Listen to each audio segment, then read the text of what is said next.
I went to edit that episode last night and I was still cracking up at that comment. Oh my goodness. If you guys are wondering, you the gotta audacity of you. You guys gotta go back and listen to last week's episode. Hey everyone, welcome to another episode of Pointless Discourse. If you are a video listener, hair reveal for me. Bum bum bum. And we have Itisdpayne. Still the same. Just down one phone. Zero phone for you. Yep. It's a thing. That's okay. Where we're going, we don't need phones because they would just get waterlogged anyway. True. Just like a whole theater did. That was not the smartest idea I've ever seen from a movie character. But you know what? Suspending our disbelief because we watched Shape of Water. Mm-hmm. The subtitle or the subtext should be, "She won't get that fish." The fish is not getting away. I'm looking for the questions while trying to. Oh, stall. do you already think you're not gonna win the dice roll? I just like to have them up, even if I do have them. My brain. I would love for you to summarize this movie, so I hope you roll well. Oh man, I will roll.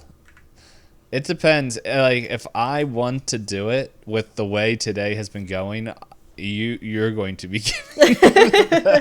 So if this is your first time dropping into an episode, I realize we started talking about dice rolls. If you have been here before, welcome back. But yes, we rolled dice because we will eventually get into chatting about the movie. We start out with a non-spoiler little summary.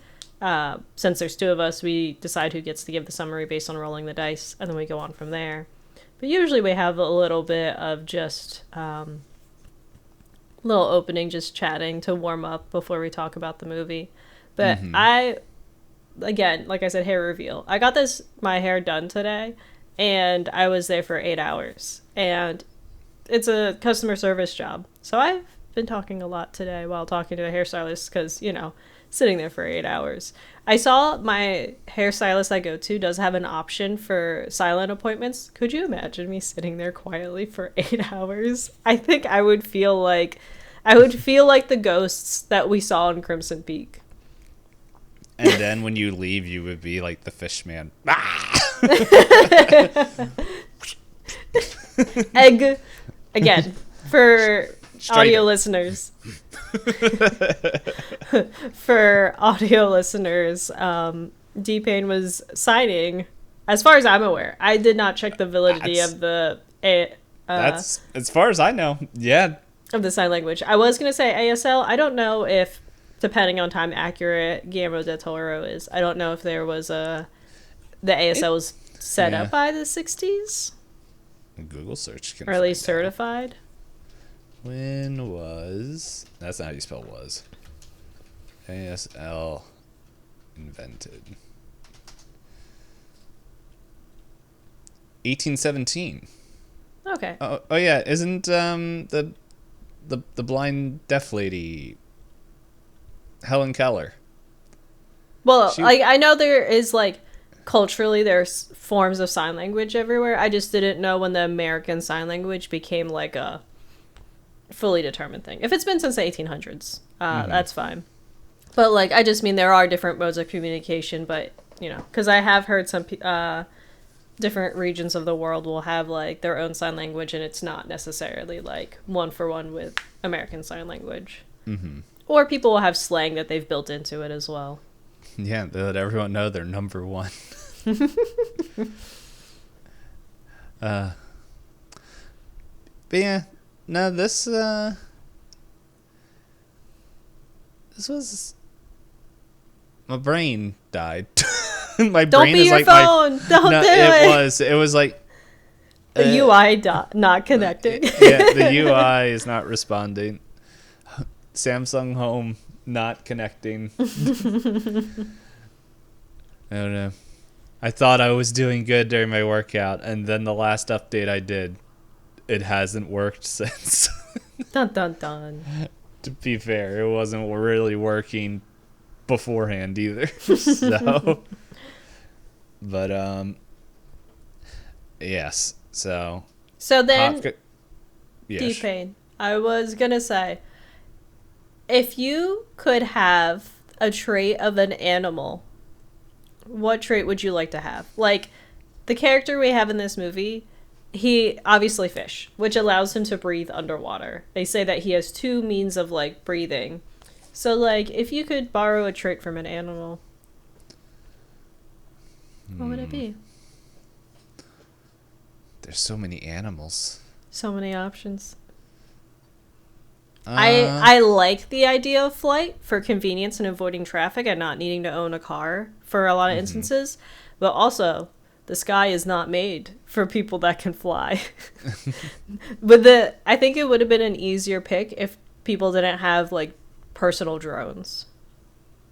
Yeah. You could see that. And then there's my brain that's like, I want to be a Wendigo. You want to be a cannibal? No, I just want to scare people. You don't need to be a. I want to live in the woods and just be like, they can't get poison ivy. There's a lot of cryptids that live in the woods that aren't cannibals, though. You could just be Bigfoot. I want to be Mothman or just knock over bridges. This doesn't answer the question, but it does. If you want the ability to knock over bridges, then more power to you. There's a game that it's like an indie game where pretty much it's like, oh, we're trying to get my house in the woods that I just inherited set up. It's one of these 3D indie games that are just like that, almost simulator-esque, and it's like you go to throw out your trash, and then your trash can's like right next to the river, and it falls in the river and knocks out a beaver dam, and you're just like, oh, and then you look across the river and the beaver's like, what? Just like freaks out, and like the whole game is just like you just keep getting death threats from this beaver. That's funny. Animals. Another option I've considered. Mm-hmm. So you know how ants are able to lift things that are like X amount times their weight? Yes. It would be nice to be able to do that so that, say, like, you're like, oh, I'm moving houses? All right, I'll just carry everything I need in one big box and move it from house to house. Yeah. Because moving sucks. I know. You've done it much more than I have. Yeah. Let's see.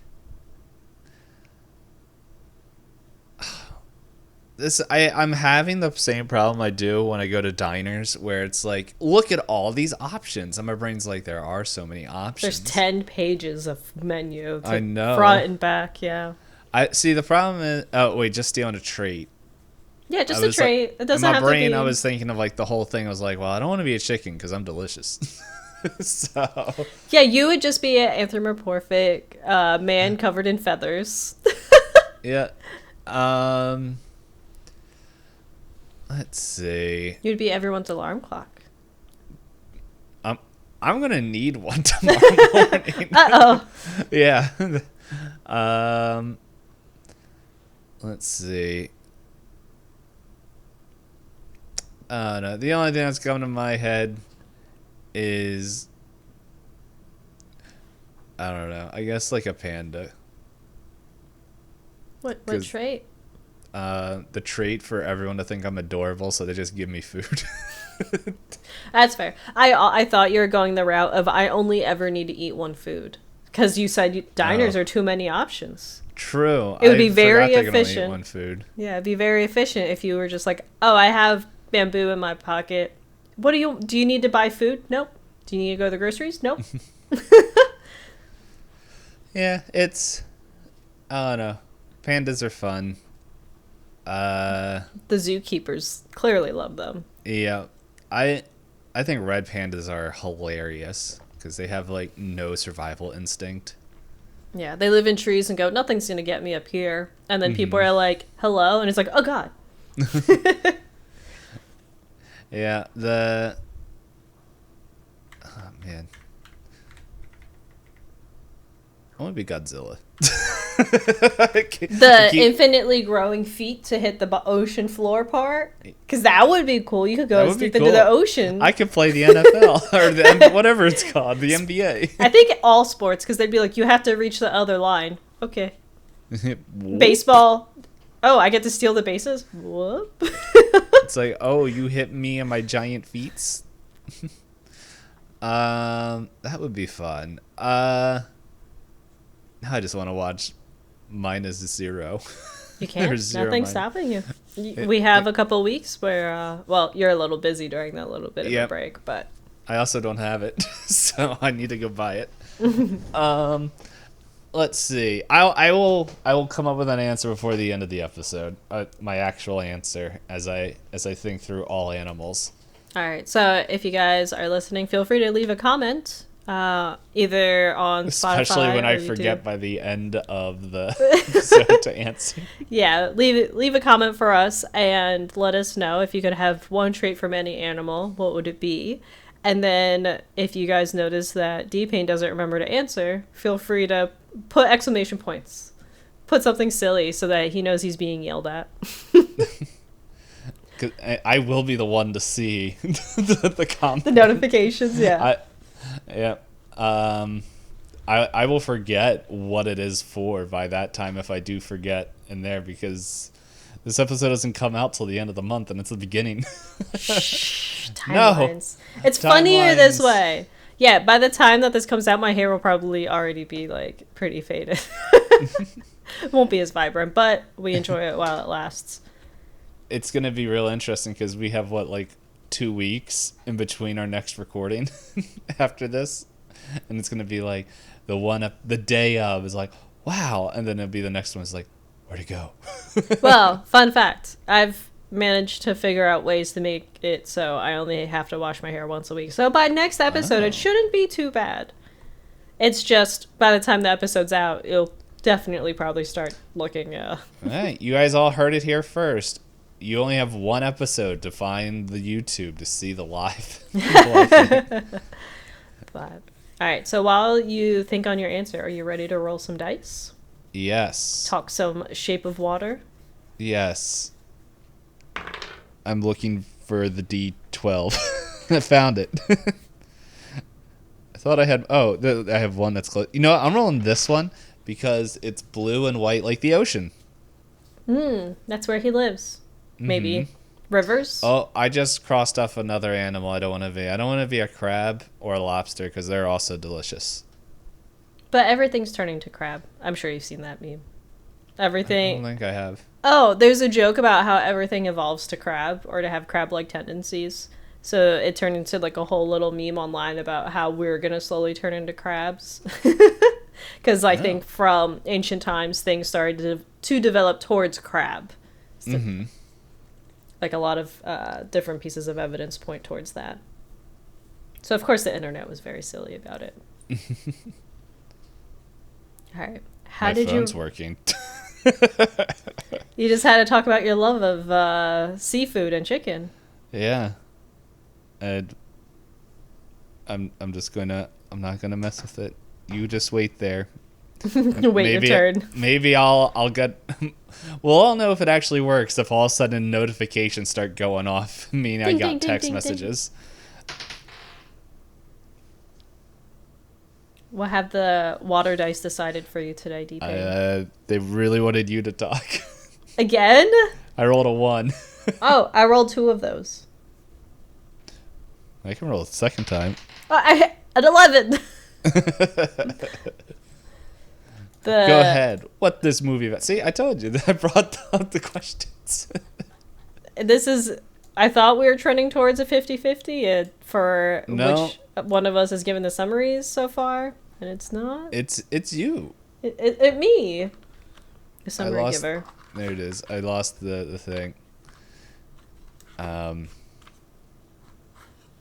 Who knows? There's still a good chunk left. I could catch up. That's true. There's still a chance. Yeah. So if anyone we curious, also gotta let everyone know what we're watching next week. we're not going to spoiler town. We have time. Yeah. No, I looked at the list and like, oh yeah, we got to do that. For anyone wondering though, so this is be our 34th episode for this year. And out of those, I've done the summary for 20 of the episodes, and Dpayne has done 14. Yeah. No guest has done one. We've had 2? 3? 2. I don't know. They're written in there. Well, I don't remember. Let's see. Oh, that one we did have. 3. We had 3. Yes. We did have a 4th, but then life got very busy, and I haven't reached out to this one. And that's okay. That one's a longer month. Yeah. Worst comes to worst, we probably could put them for this. I think they would be just as happy.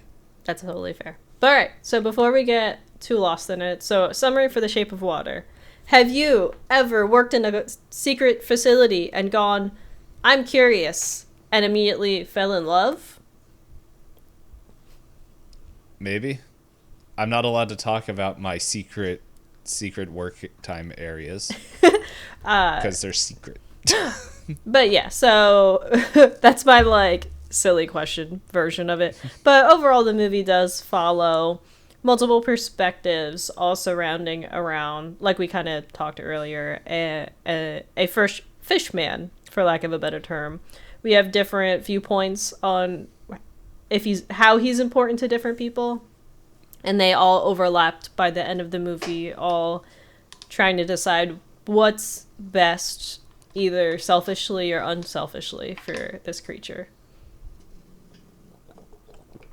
Yeah, I don't think I'll add more, because I think other than that, it gets a little spoilery. Don't worry.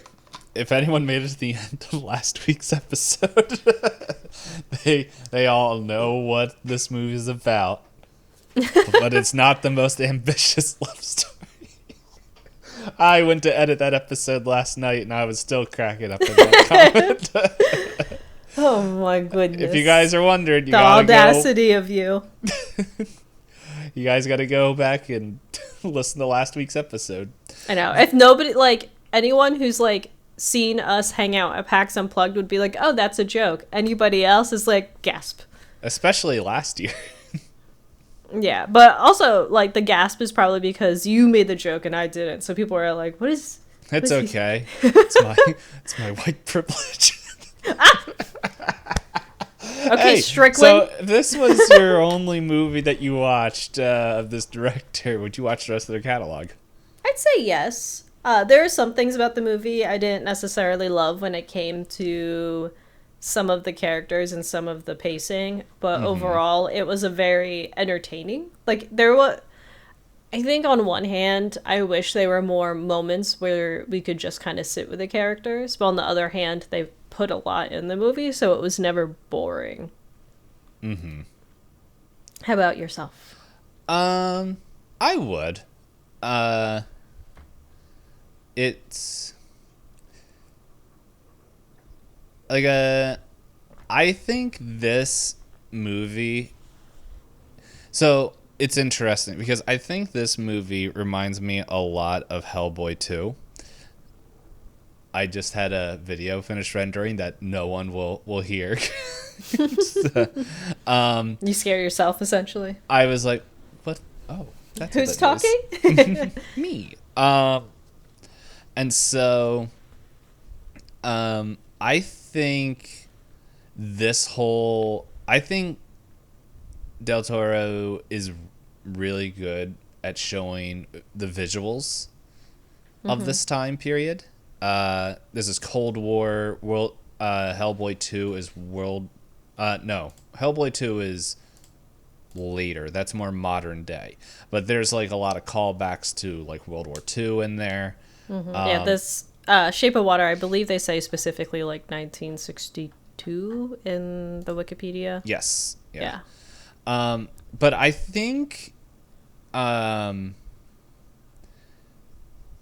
would watch more movies of this. I do think this is getting back to what I think he does best, which is, hey, real world with this fantastical element in it, rather than having like everything. Like, there is a lot of stuff based around this fishman, but it's like it's so much more than the fish man. There's a lot of like kind of social commentary of the time as well, and stuff, which he did a little bit in Crimson Peak. It's just real quick, and I think he's really respectful at like the time periods to show, hey, this is what it was like, but not being like it, which is kind of hard to say because like the villain is this like he's a very terrible stereotypical character of the times. Yeah. And so yeah, I did like the visuals of, I really enjoyed the visuals and stuff, and I didn't feel like this one was like, I just want to make Pan's Labyrinth again. It felt like it was different. Yeah, it does feel pretty different. I, like you said, with like the visuals, I can always commend him on his way to balance costuming and CGI. Like he does very good practical effects and then just enough CGI to make it feel not flat. Yeah. Also, go ahead. I was going to say, because there's a lot of movies that we've talked about, like, within, like, this is 2017. I feel like we've watched other movies released in 2017, and you're like, it's really easy to tell, you're like, oh, you relied on a computer to, like, make the scene look cool, but it doesn't age very well. Whereas, like this, and like you said, Pan's Labyrinth, Crimson Peak as well, there's, like, just enough to make it feel like you are seeing it as it was intended instead of making it feel like copy and pasted in. Because I think the Fishman, he mainly blinks and has moments where it looks like he's extra like shiny or kind of like he has the scales and stuff. So I was just like, I don't know, visually great. Yeah. I also really like her apartment. I want that apartment. Yeah. It's still like, it literally is a hole in the wall, and it's not like, it's not even like amazing. It's just, I don't know what it is. I just like it. Was that a notification? My phone, I forgot, is still plugged into my computer, and my phone just reset. Not again. Instead of disconnected. It was working fine, and then I was like, okay. And then you can't pay attention to it. It's shy. I know. If anyone's wondering what's going on, my phone decided to take the big crap today, and it's like toying with me. It's like, yeah, I'm working, but I'm not. And so I don't know. It's like I'm about to go on vacation, like an actual long traveling location for the first time in years, and then my phone decides to do this, and I'm like, I need to figure out within the next hour if I should buy a replacement or just, are you working? Any poops. How much did you root for the characters? I mean, yeah. I mean, there's one main one. Like, I rooted for his Strickland? downfall. Yeah. I rooted for his downfall more than rooting for him. So, it inadvertently makes me root for everybody else more because I just want to see him lose. So I would overall give it like a C+. I think, like I said, with the pacing of the movie, there's a lot of things like kind of implied about the characters. So I do like when a movie doesn't like just tell you what you should feel about these characters. But then I think, like I said, I feel like there's like one too many characters, so then it's hard for me to like feel as connected to them as I feel like I could have if like I understand to emphasize the time period one of the characters had to be put in there, and he's also like kind of the means to the end. But also like I don't know. I don't really care about him. We'll get into that in Spoiler Town, but how about yourself? I rooted for Zelda. She is a treasure. I feel bad though, because I don't know, clips I've seen of that actress, it feels like she's a little bit typecast. Granted, she's good at playing that type of character. Yeah. It's like, I feel like it's one of those tough things where it's like, yeah, you're definitely typecast, but you're also really good at that type. I think she's in like another movie. Was it? I think Color Purple is one of her other popular movies. Is that the where she's the help, or maybe the help is what I'm talking about? Yeah, the help is her as a kind of equivalent, but in a house with a white family.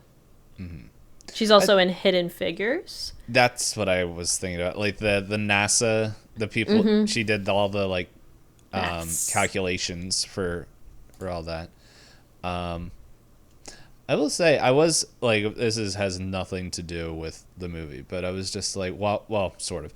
When I was watching the movie, I was like, it'd be a fun prompt, because like we don't necessarily enjoy war movies, but it would be fun to see if we could find a war movie that wasn't based or showing war. Oh, I'm sure there's plenty of those. Yeah. I mean, this was kind of one of those. Yeah. So, I don't know. There's one, I've watched it, but I would watch it again. I'll throw it out there. Imitation Game. I love that movie. I haven't watched it because the true story of that guy makes me very sad. Yes, it is a very sad story. Yeah, I didn't know if they went into details in the actual movie about his personal life and why he died the way he did. Mm-hmm. It's mentioned. Yeah, they definitely, it is part of it, but it's like 2012 so going it's a very into it. Like polite. Yeah. So if anyone's curious, I have random bits of history that get lodged in my brain and I can't unlodge them. And basically it's bits of history that make me mad at people. So if you haven't looked up any of the story of Alan Turing, brilliant man, brilliant scientist, did a lot for America during the World Wars.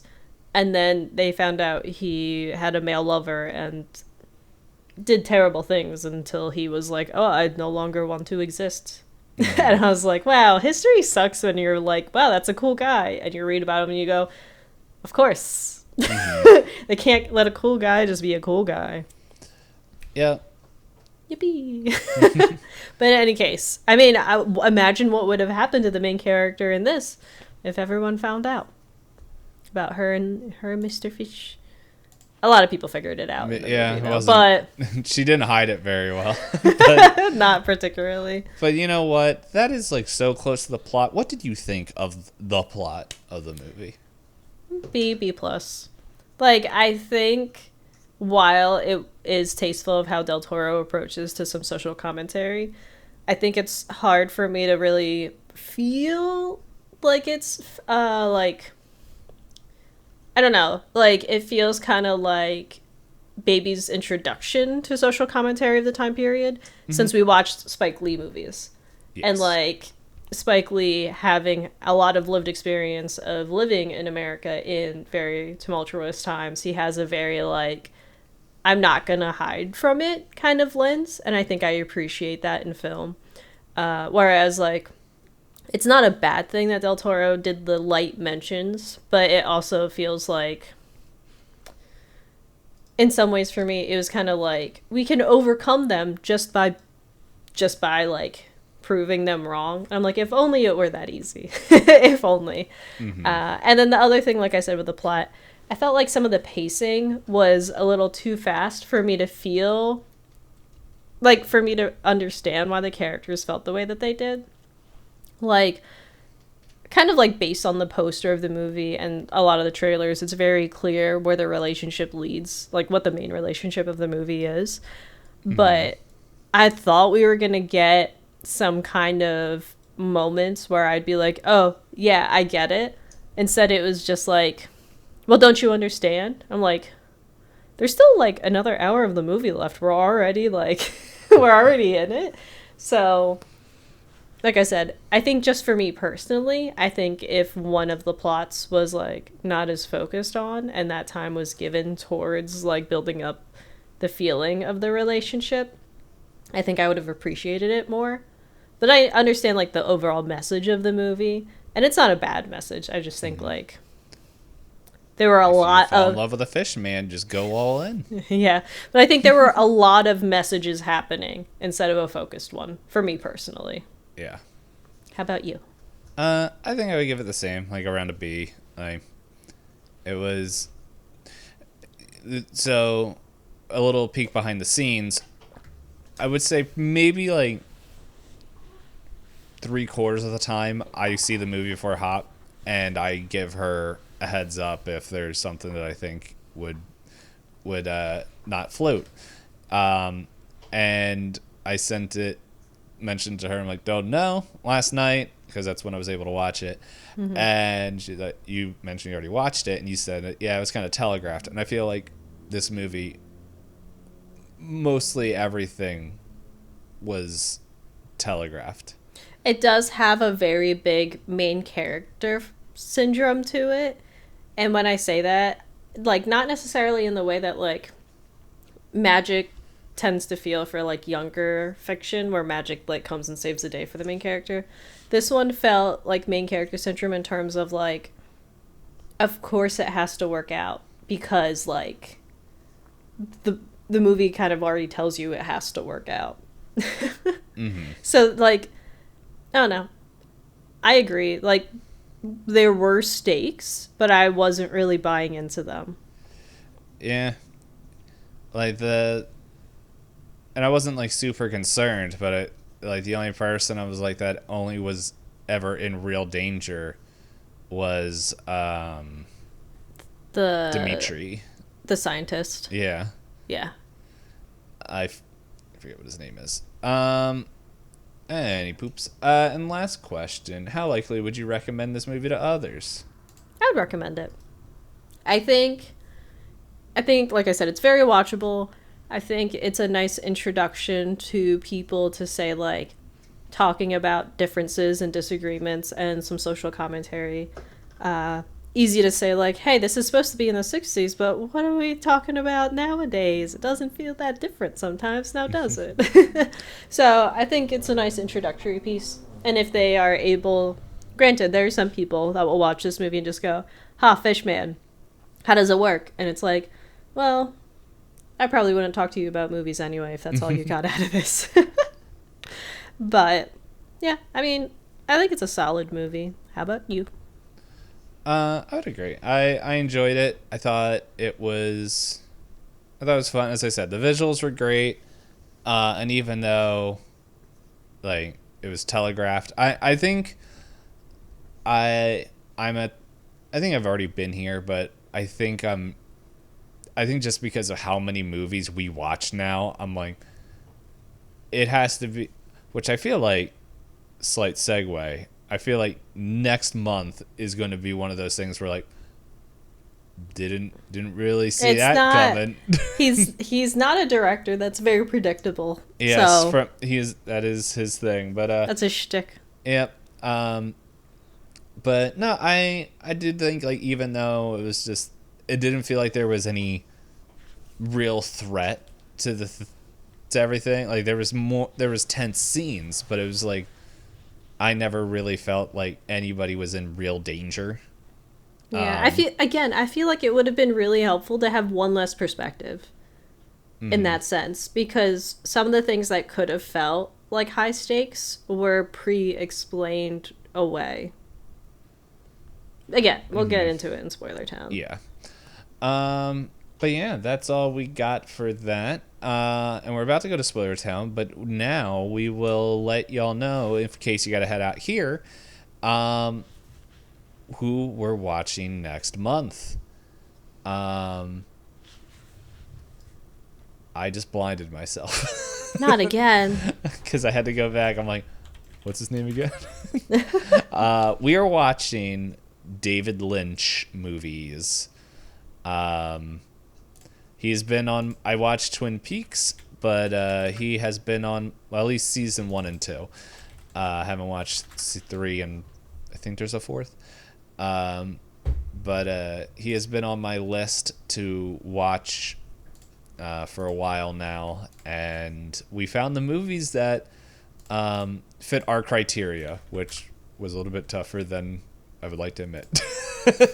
But yeah, so we'll be doing a month of Lynch, which is, I think it's a little bit appropriate. He did pass away earlier this year. I want to say it was either the end of March or the beginning of April. It was right around there.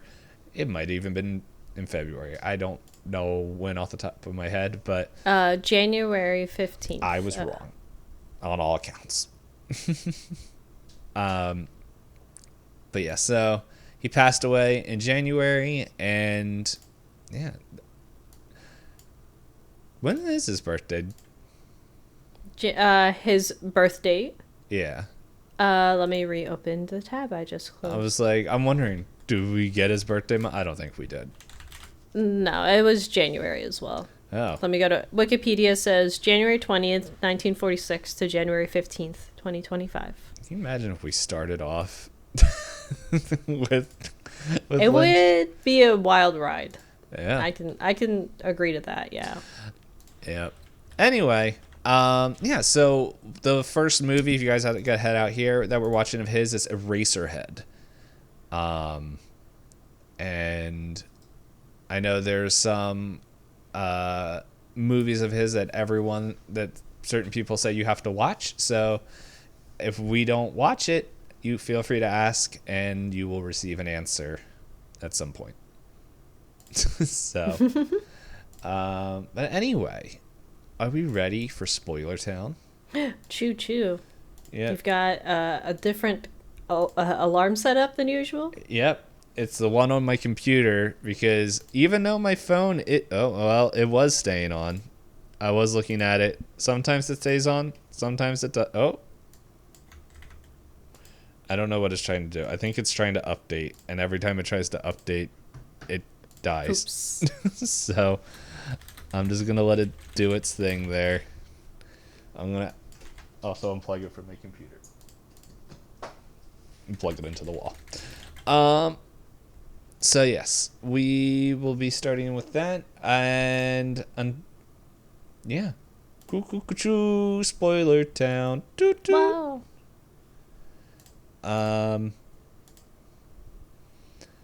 My brain is kapoots.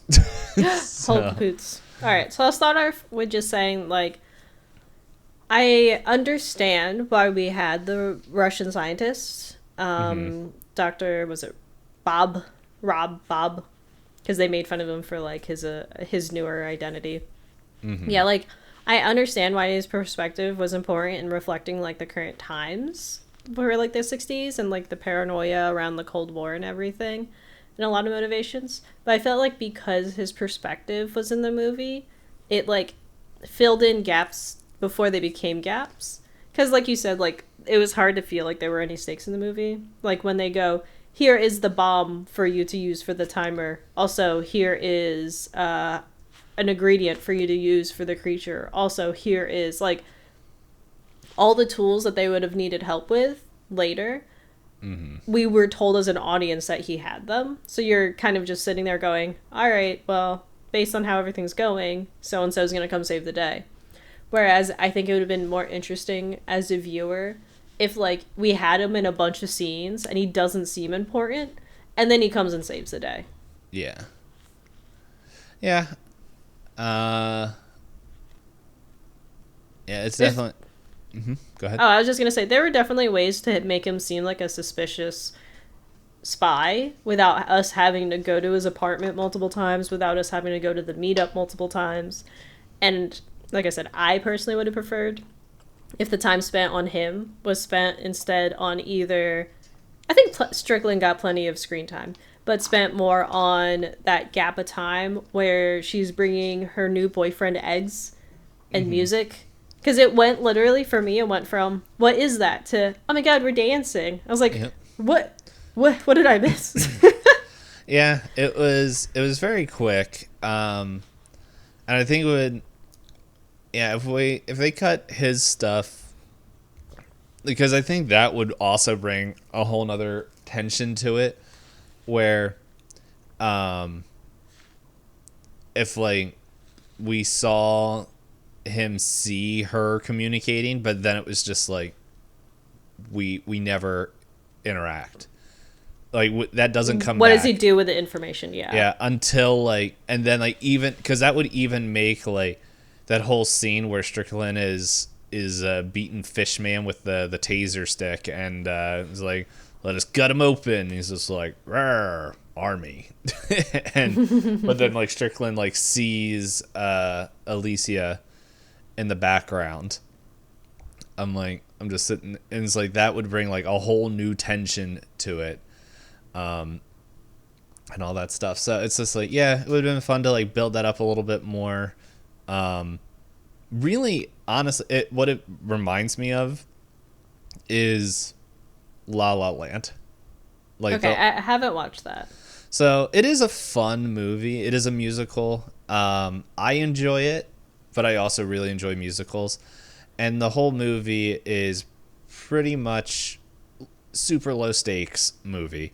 But it's like these two people in Hollywood that are trying to make their dreams happen, and it shows, and then they fall in love, and it shows their relationship kind of over time, and all that stuff. But it's like, it's set up into, I believe, 3 or 4 acts. I can't remember. I think it might be 3. It's been a little bit since I watched it while paying attention, because I was watching it when I was unpacking when I moved in here. So you were multitasking a little bit. Yeah.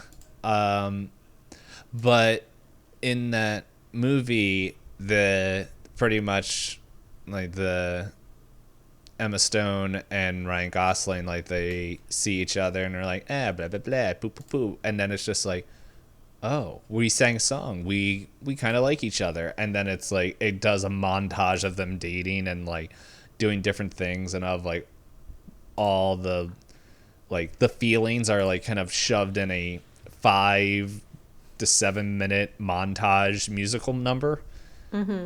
Kind of similar to what is happening here, where it's just like, here's eggs, here's music, here my dancing, do you like, oh, we gotta be sneaky. So yeah, it was, but I do agree that I think less of I'm totally blanking on his name, the Russian man. Yeah, it's Dr. Bob. Yeah. Hofstadter or Dmitry Mosenkov. Or what would also be interesting if the whole movie was told from his perspective. Yeah, he's like, who's this lady? Who's that guy? What is this? Mm-hmm. I do think that one of the things that that does detract a little bit from Del Toro movies is that he wants to get so many different perspectives in there, where it's like, I applaud you, but at the same time, it's like in Pan's Labyrinth we had the Colonel, I'm blanking on everyone's names. Girl. Is another Hoyt, General Hoyt, that guy? Oh no, you're talking about in Pan's Labyrinth. Pan's Labyrinth. Yeah. Oh, okay. The Colonel, the maid lady that Mercedes, and girl. Like, we get their 3 perspectives pretty much. Like, that's what the whole movie's kind of Colonel Vidal. Yeah, Vidal. And it's like, that's a really good balance. In Pacific Rim, we pretty much get I feel like that movie is mainly told between 2 main perspectives with a lot of side characters. Yes. Yeah. Which is the scientists, Charlie Day and the other guy whose name I'm blanking on, and then Motorcycle Man and his drift compatible girlfriend. I feel like there's them, and then Pentecost just kind of floats between to be like, I'm cool. And then in I'm blanking on the movie we watched last week, the one with the people and the thing, Crimson Peak, we pretty much the people in the building, yes, instead of the robot. Mm-hmm.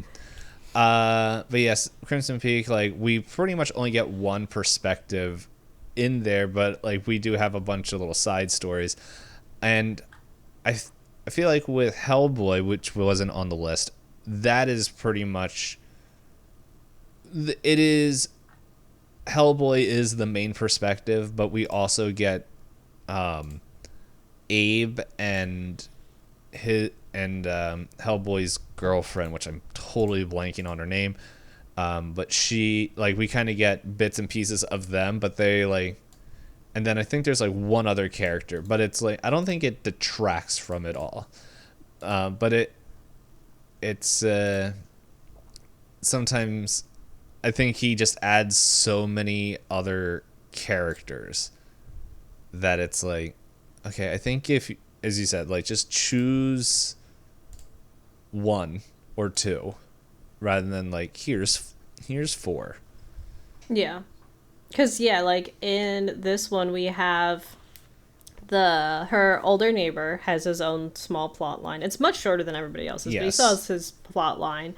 And then, like, we have a lot of time spent on Strickland. We have some time with Dr. Bob slash, keep saying his other name. Dimitri. And then we have, like, who we are told, like, it feels like they're main characters, but for being the main characters, they don't have as much screen time, which is Fishman and Elisa. Mm-hmm. And then we have, like, tiny perspective from Zelda. But a lot of Zelda's scenes overlap with other people, so she's not a full perspective, but she is a pretty big character. But yeah, it just, I don't know, like, I get it, but I almost feel like this would serve better as a book with chapter perspectives that move through them so that there's more time to build it. Like, 2 hours to have all of these plot lines is a pretty, like, cramped amount of time. Yeah. It's and so it kind of makes me curious if his movies are different. Like, sorry, not the movies, his TV shows. I have watched Cabinet of Curiosities. Mm-hmm. That's not a good example, though. That one is, like, a short story collection. As if, like, it's a book of short stories. So that one, I feel like, because of the nature of it being limited to, like, I think 40 minutes to an hour, it is condensed because it has to be. So you don't have as many perspectives because of the format of it.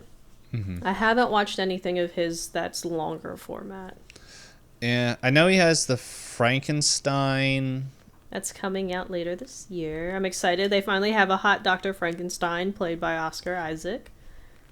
A lot of media makes him this old man hunched over, but if you read the book, everyone's like, oh my god, I'd love to date you. And he's like, I am tortured by my own being. I thought you were still describing Oscar Isaac, or whatever his name is. Oh. I was like, the guy from Ex Machina?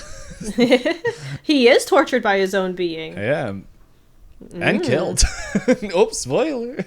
Spoilers. But yeah, so and I thought he had another one coming out or is out. Anyway, it is what it is. But yeah. He seems to have a lot of ideas, which I can appreciate from a director. Mm-hmm. Like, I think out of the other directors we've watched, I think he has the most interesting catalog. That even though, like, some of them aren't for me, like Pacific Rim is not for me, it is, like, a departure because he was curious about making that type of movie. And I can give him credit there. Yeah. While watching this movie, it definitely felt like a not precursor, even though it came out after, like a prequel to Hellboy. Because the Fishman literally is Abe from the Hellboy movies. Even though I'm looking up a picture, I see it. Slightly different abilities. He's a telepath in that, which kind of has telepathic powers, but he doesn't heal and everything. Like, a little bit different. Did he borrow the costume between the two movies? It looks very similar. Yeah. You know what, though? There's something I want to say. So when I was watching this movie, like, I had dinner, I was doing that, but I was also, because I was going on vacation, I'm like, I need to get as many videos rendered so I can upload them. Have it all scheduled. Yeah.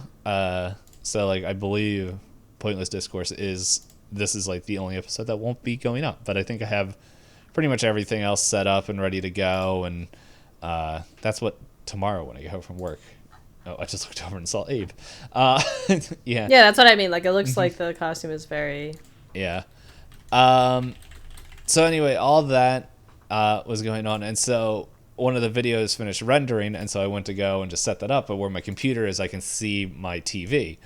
But I'm like, this is literally just the beginning. Like, they're just setting up. It was her kind of going through the her daily routine. yeah, and I'm like, I was kind of keeping a track out of it, all that. So I'm like, I don't know if Zelda mentioned anything like the beginning. Like I did like how she holds up the whole line for her to clock you in and stuff. But there was definitely a point while watching the movie where like when I finally was getting back and just sitting there, and then I don't know if they ever showed like off her scars in the beginning, and I'm just sitting there because like at this point like they revealed the Fishman when I came back in, and like, oh yes, Fishman, ooh, and like I didn't see like their first reaction, but like I could see out of the corner of my eye the like after effects of when how they first interacted, when it was going crazy, and then I think I came back after he got his fingers chomped off.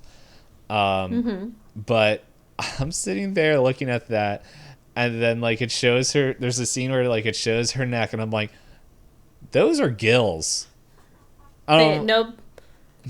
Yeah, I was gonna say like it, like you said about it being telegraphed. You're like, yeah, like they didn't even hide the scars to make them not look like gills. Like they just look like gills. Yeah, and so like I'm just sitting there like looking at this, and I'm just like, and like I was like, those are gills, and then like later it's like, oh, she's mute, Sarah, and she's like, what do you mean? It's just it's like, well, she never was able to talk. They found her on like the shore down in wherever, and I'm like, this is literally Ariel. Like she is the Little Mermaid.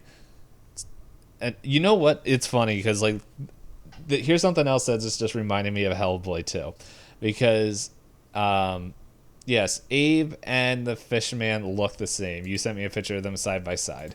Twinsies. They look very similar. But you want to know what's also very similar? The building that they are working in. If you, I would that like that kind of generic like government facility. Concrete slab. Yes, it is. Big doors with codes. I do think Hellboy 2 is a really good movie. I think it explains it pretty well. Hellboy 1 is it feels like, hey, we had to play by certain rules because at that time you couldn't literally make a devil running around being a superhero. But I do think Hellboy 2 has a lot of fun stuff in there. So I would recommend, if you want a fun movie to watch, if you haven't seen it yet, to give it a watch, because there's a lot of similarities between like in setting and stuff, even though it's set in the modern day, and it is funny, like remembering Hellboy 2, which is definitely I think Pacific Rim was his biggest action film, but I feel like Hellboy 2 is just like, if they ever called him in to do a superhero movie, I think he would do it really well. So like, yeah, he does seem to, like, I can definitely appreciate, he seems to care a lot about his characters. Like, I feel like Pacific Rim, based on the format of that movie, you don't get that time. But you can tell that there is, like, backstory written for characters, even if it's not portrayed in a fair, even light with the action in that one, in my opinion. But yeah, like, in all the movies, even if we don't love everything about them, like we said, like, we had plot hole questions about Crimson Peak, but we're like, yeah, they're weird. They have intricacies. They are messy. Like, everything he wanted us to get from the characters, he's really good at delivering. So I can definitely see where if he came back to, like, movies with comics related to them, it'd be easy for him to bring them to life. So, yeah, it's one of those things, like, those two movies, like, as I said, the first Hellboy, you get to understand who all the characters are, but I don't think it's required viewing for the second one. But yeah, let's see, we got 12 minutes. I'm trying to think. My brain is going all over the place. Yeah, I would also, something else that I think that he doesn't really, that Del Toro doesn't really, I think, get, I guess, praised for, is that his villains, even though, like, in this one, it's like this dude was literally written to be hated. Mm-hmm. I still think they're good villain, like, not morally good, but I think they're like, I definitely am not rooting, like, as you said, I'm rooting for his demise.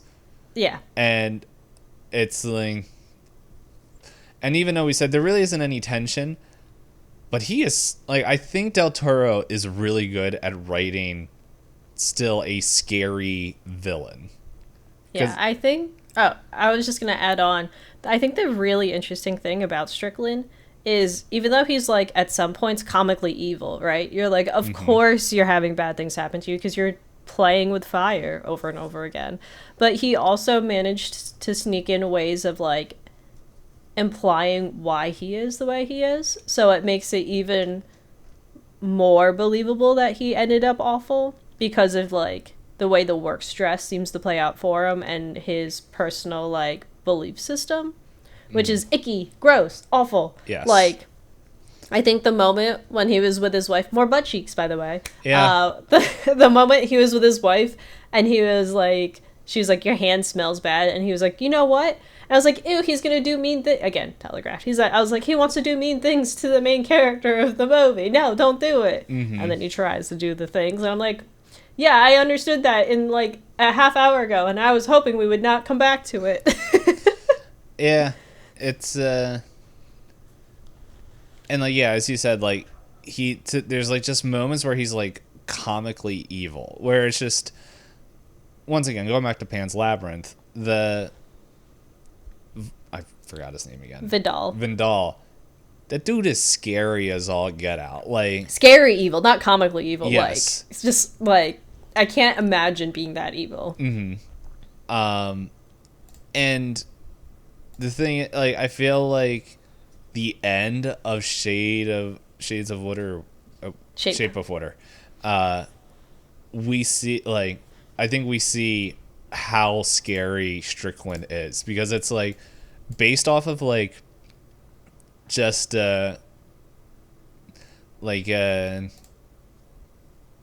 just 3 sentences. He's like, I know who it is, and then like it doesn't even show that he needs to find out where these people live. Like, he just knocks on the door and he's like at Zelda's house, and it's just like, and it's like that whole scene is just like, yes, icky, gross man saying like saying everything that he's saying, but then the fact that it's just like in there, rips his fingers off, and is just like, well, I'm assuming everyone here seen him as like his rotting fingers, and he didn't just like, look at me go, ripping fingers off, baby. I would be horrified if a man came into my house and just ripped off 2 of his fingers. I would be like, rotted or not. I know, I'd be like her husband, where it's like, we're listening to the man, we're not messing with this man. Yes. I don't know who this man is, but I don't trust him. Yeah, and then it's just like and then it's just with the 2 sentences that the husband says, it's just like, that's all I needed to know. And like, he just gets there, and it's like, and he's like efficient. Like, it shows why he got in the position that he did, because yes, he gets things done, and he would have gotten it done if he literally wasn't fighting a, like, as it says, a god, or like a mythological creature. Yeah, so I feel like, even though it's like, oh my goodness, this man is so like, I'm glad that he's getting like, I'm glad he got his fingers bit off. I'm glad that the surgery didn't work. Yeah, I'm glad that his kids hate him. I'm glad Giles ran into his brand new car of the future. That was very funny, even though I was really upset. I was like, you're driving a van. We have priorities. You know that, like, you're in a high secure facility. You're going to take your hands off the wheel. But, Yeah. again, I didn't. I know why we had his plot point to, again, emphasize problems socially of the time period, but I didn't think it was, like. Mm-hmm. It didn't move the plot along. Yeah. So there was that. There was something else. Yeah. So I feel like we definitely saw like how scary, because like, yeah, they're killing Dimitri there, and then all of a sudden he just appears like a fart in the wind. It's just like boom, boom, boom. Yeah, he's like John dead. Wick. Like, literally just appears out of nowhere and is like, I have perfect aim. All of a sudden, when he couldn't shoot a moving van. But he had perfect aim when I guess these targets were sitting still. Yeah. But, no, the part where, again, we've kind of mentioned, Crimson Peak and Pan's Labyrinth have really good moments of that, like, some of the scenes you're like, ow, I don't want that to happen to me. The part where Strickland puts his hand inside of his mouth like a fish hook, I was like, oh no, yes. oh! I don't know why Del Toro is really good at least giving me one scene in at least the movies that we watched where I'm like, I could have gone without seeing that. Yeah, now I'm imagining, and I don't like what I'm imagining as far as like my body's reaction to it. Yeah. Let's see. I'm trying to see. Was there anything else that About how evil. Yeah. Well, like, I think that reminds me of something else, was just like how intelligent he is, because it's just like he's like, he gets there, he gets to her apartment, and there's like nothing. They're gone, and he's like, what the heck is going on? And then it's just 2 words, Doc and Water, and he's like, oh. And it's, I don't know, I haven't been to DC, but I'm imagining there's more than one Doc.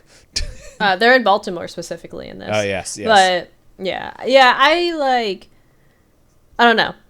I did find him to be a smart villain, but I think if you put him in a competition with Vidal, he would lose terribly. Well, that's not a fair competition. That's not a fair competition, but like, he is smart, but in that I found some of the characters in this movie to be really like you kind of said, they were like, I have a plan, and I was like, okay, and the plan was not a good plan. The plan should have gotten them caught a long time ago. Yeah. The fact that it took weeks for them to figure it out, I was getting confused. Like,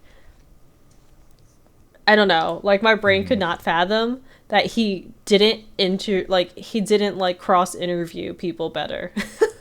He just was like, oh, stay behind in your interview, because, like, what if? And I was just like, I did like the fact that she was clearly signing with hatred at him, and he was just like, whatever. And I was like, she literally admitted it to your face. Even if you couldn't understand what she was saying, you're too much of a bigot to get it. But she had so much anger in her eyes. You should have been able to, like, realize. You would think. Yeah. Well. Because, again, like we said, Vidal, he looked at Mercedes and she was breathing wrong, and he went, caught you. Yeah. Like, it took him literally no time. Yeah, that's why the movie would have been done if Vidal was in charge. Yeah, because, like, there would have been no Fishman. Yeah, it was just, I don't know, like, there were also just, it could have been, I feel like it should have been easy if he put out, like, a general set of people, kind of like in Crimson Peak, you have, like, the PI character. If he hired, like, a PI guy and was like, can you look around to see if anyone, like, buys a lot of, like, protein in a weird amount of time, like, go to some of the grocery stores local and see if anyone noticed someone buying 3 dozen eggs for some reason. Yeah. But, like, that also, I feel like, is his hubris of, like, no, he's the one that gets it done. Yeah.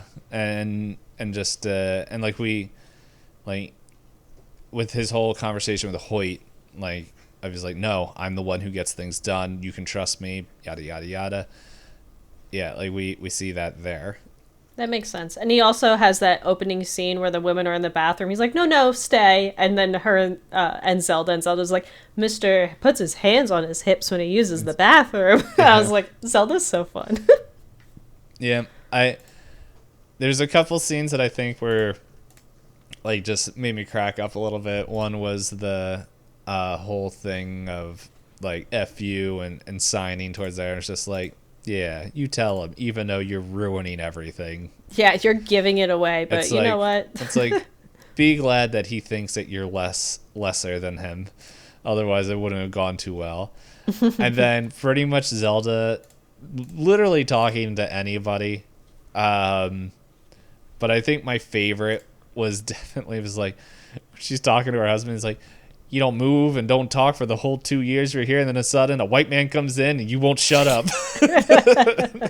I know. And like throughout the movie, she has this, like I said, like it's totally feasible to have characters built by not having our full attention on them. Like Zelda feels like a completely established character, and we never had to have her perspective, which I think I like a lot better because it was really impactful when we are in her home. Because the first time we meet her, she talks about, like, oh, I got to make it home to my husband who needs his food, even though my feet hurt. Let's go. But she's a very clearly, like, giving person. Mm-hmm. She cares a lot about, like, the main character. She cares a lot about, like, her home life. She cares a lot about her job because, you know, it's the means to which she has to make money. Mm-hmm. But she also has her moments where the people are, like, smoking and she's just like, I shouldn't do it. And they're like, what's one more? Aren't you already like old anyway? And she's like, shut up. And then gets her cigarette and just hangs out with them. Mm-hmm. So she is really fun. And like you said, like we have those moments throughout the movie where she's like, my husband this, my husband that, dinner this, dinner that. Mm-hmm. And then we get to the end and he's just sitting on the couch and he's like, my back hurts. She's like, yeah. And like giving people like yes, them being intelligent was just like, she was like noticing Eliza isn't here. We always clock out together. Her cart's over there. Yeah, but then it's just like, because I'm sitting there and like literally, the timer's done. Literally just sitting in there. I'm just like, oh my goodness. She's going to get caught because they're going to see that she never clocked out. And then Zelda's just like, I got you. I don't know what's happening, but I got you. Yeah, I got an alibi for her. Yeah. And so... she covered a lot of tracks for her when she did not have to. Yes. So... yeah, that was... It was all fun. I'm trying to think if there's anything else that was... worth mentioning. Oh, there's one thing we did run out of time, so we don't have to spend a ton of time on it. But it was like something that I thought was really neat when it is right before like they have to take Fishman to the docks, and Eliza is like trying to communicate what she feels towards him, and it's like the whole time is like she doesn't talk, she's mute, and then from there, like, she's trying to sign but doesn't, and then like it goes into like the shows that she's watching, and like the musicals, and it's just like this dancing of like, you'll never understand how much you mean to me and all that stuff, and I did like that because it was just like, it wasn't needed, but I think it was a better way of showing, like, especially for someone who couldn't talk, like, we saw a little bit into her mind of how she's feeling for the whole thing. Like, and I think it's also, I liked it a lot too, but I think also in the way that we kind of have her and her neighbor, Giles, where a lot of what they connect over are these movies and shows. So for her, it's a means of being able to express herself, because she has those moments, like she tap dances throughout the hallway. She does the dance number with the neighbor, and then she also dances and lets Fishman experience music for the first time. So for her, it's a way, like a form of like creativity, expression, and outlet for her when, sometimes it's hard for her to express things in ways that people connect with her with. So having that moment, I think, was nicely done, because it's one of those reminders. Just because someone isn't good at saying things doesn't mean that they don't have the same capacity. Like you said, Strickland, his entire MO is they can't get the best of me because they're below me. They're not even, he doesn't even see them as people. Yeah. The last thing that I'll mention with is also a Zelda interaction is when Elise is walking through the compound with a giant smile plastered on her face, and Zelda's like, "You're happy? What the? You didn't. What? How does it even work?"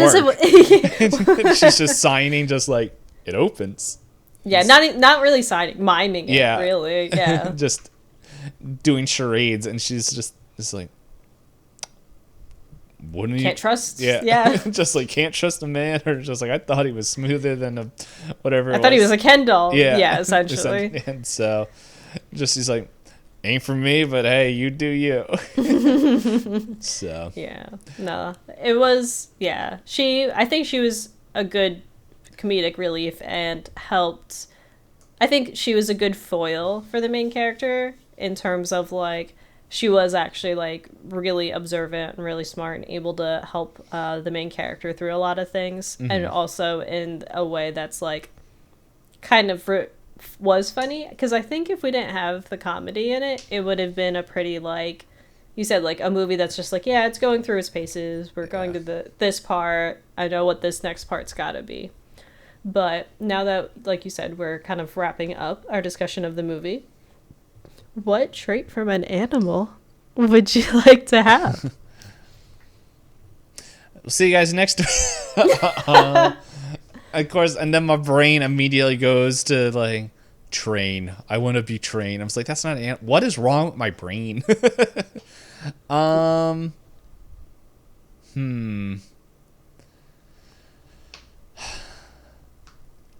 is this so difficult for me in my head? Well, then listeners, tune in next episode where I'll keep asking him the same question until I get an answer. True journalism. You know what? I think I won't say a panda bear, but I think being a bear would be pretty fun.